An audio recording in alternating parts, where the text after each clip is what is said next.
Starting today, the IRS will begin accepting tax returns. Beware. Scammers are working right now to steal your identity and your money. They know what the deadlines are. They're trying to confuse you with emails, text messages, phone calls that make it seem like they are calling from the IRS or that they are a legitimate accountant offering to help you file your return for less than you normally would spend. Tom Stevens is president of the Better Business Bureau Northeast Florida and is joining us live via Zoom this morning to explain how these scams work, because we do not want our viewers to fall for them. Tom, good morning. Thanks for being with us. Good morning. It's my pleasure. So let's start, if we could, with a phishing scam that could wind up in someone's email box, specifically involving e-signature requests. Yeah, that's something that's kind of evolved over the last few years. A lot of companies and a lot of individuals are doing business with documents online that require an e-signature.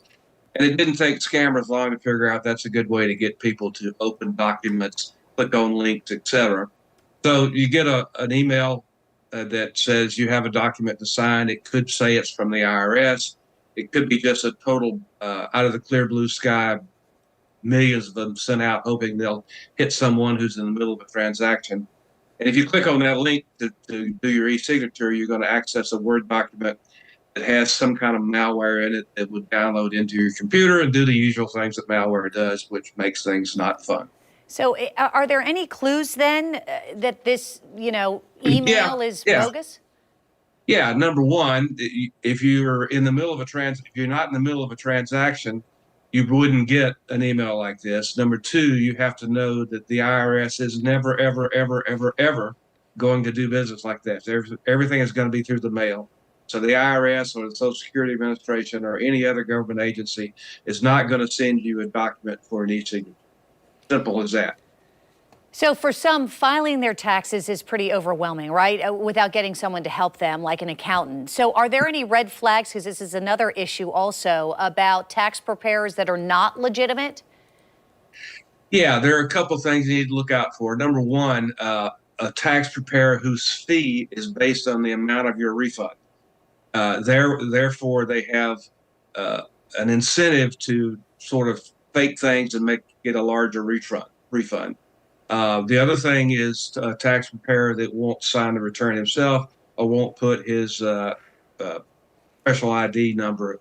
Every tax preparer has a tax preparer ID number. If they won't put that on the bottom of the return, you know something's fishy. So, and just beware of people, returns that, preparers that sort of pop up that haven't been there and then they're there and they're going to do business for a month and a half and then be gone. You'll never see them again. And if something goes wrong, they're not going to be there to defend you. And this is something that, Tom, you and I have talked about and warned our viewers about for years. But the reality is, even though it's an old scam, it keeps working again and again. And it's those that make it appear that someone is reaching out who is an employee of the IRS or some other legitimate government office. You touched on this, just a bit. But if we could kind of dig deep into what separates them from someone legitimate. Well, number one, as I said before, IRS is not going to call. What scammers do is they send out text, emails, or robocalls that say, you have a problem with the IRS, you need to call us, or you need to respond to this text or open this document. And the whole idea is to get you to do one of two things.